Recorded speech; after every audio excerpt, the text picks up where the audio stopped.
The South African Federation of Trade Unions and its allies will be taken to the streets to air their grievances. Saftu is planning a national shutdown against the rising cost of living, rolling blackouts and other economic challenges faced by the working class on the 24th of this month. The Federation's spokesperson, Trevor Shaku, joins me now to tell us more about this particular protest. Thank you very much, Mr. Shaku, for your time. This, I believe, was supposed to happen sometime earlier this month or late last month. What happened then? Why did you have to move it? Thanks for having us. We actually did not move it. What happened was that we needed to consult. So we had a tentative date for the 24th, and we needed to consult with working class formations, your student formations, left-leaning political parties, other trade unions, independent and federations, and also community and civic organizations, which we did on the 5th of August. And they resoundingly adopted and endorsed the 24th as the National Day of Action, as was identified by the National Executive Committee of Saftu. And exactly what is the program of the day? Where will you be marching to in different parts of the country? The working class formations adopted the program for a stay away in the main, and if there is any revision for us to gather at a particular place, there would be dates the venues and times of convention and assembly, which would be identified at the later stage. But at the current moment, the mobilization is for a general stay away from workplaces and other activities of economic life. And in that regard, we would be guided by the extended steering committee of the Working Class Summit as to whether we'll identify a particular place where we should convene or not. And we will update, of course, the public and the working class formations and the workers and the working class people at large in as far as those developments are concerned. When you say a stairway, Mr. Shaku, just explain to me, for instance, do you need South Africans to know whether or not there would be a slow pace of services delivered to them at certain offices, municipal or government offices, etc.?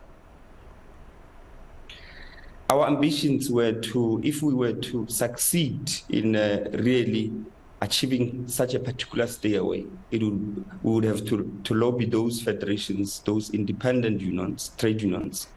And by successfully lobbying them, we would be hoping that they would rally their workers to not go to work. And as a result, it would be a complete stairway in resemblance of what would have happened in the struggle towards the demise of apartheid, where workers would just sit at home and not go to work.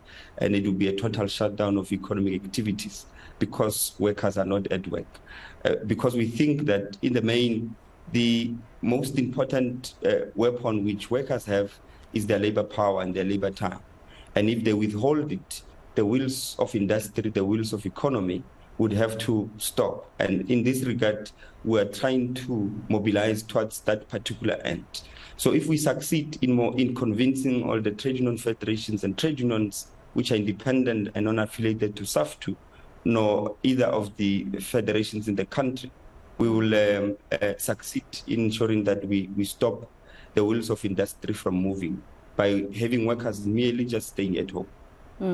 What exactly, if you can share with us some of the points that you make in your memorandum of demands? The 6 campaigns which we have identified. The first one is around the cost of living, the rising cost of living. The prices of electricity or the cost of electricity have been going up. They've gone up by more than 506% since 2007 and 2022.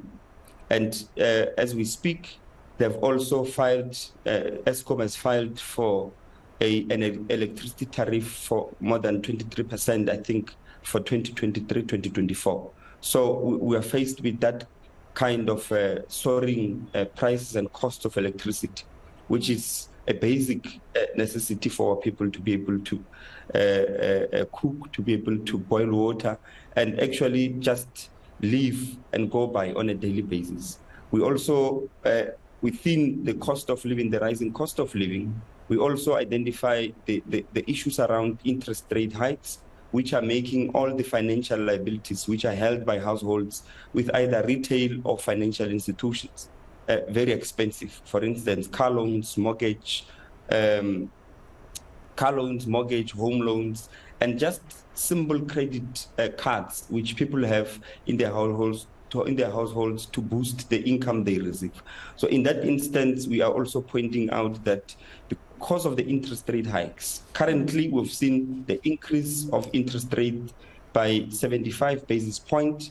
And actually, economists are already thinking and actually predicting that the interest rate hikes would go beyond that and might be increased by more than 100 basis points in the remaining period. We also identify the issues of austerity. We think that the working class in this country, the poorest of the poor, 70% of whom depend on the public service and goods, are being disadvantaged from accessing quality and adequate public services in the public sector. Why?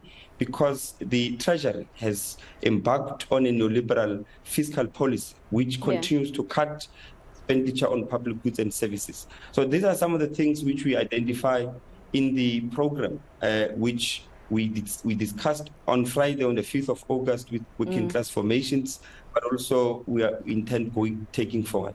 All right, Mr. Shaku, thank you very much for your time. I wonder if this will bear any results, especially with some of the things that Mr. Shaku mentions. For instance, it's something that the whole world is going through, and it has nothing to do with our internal issues in South Africa. But we do know that our economy was already battling before the Russia-Ukraine conflict anyway. All right, let's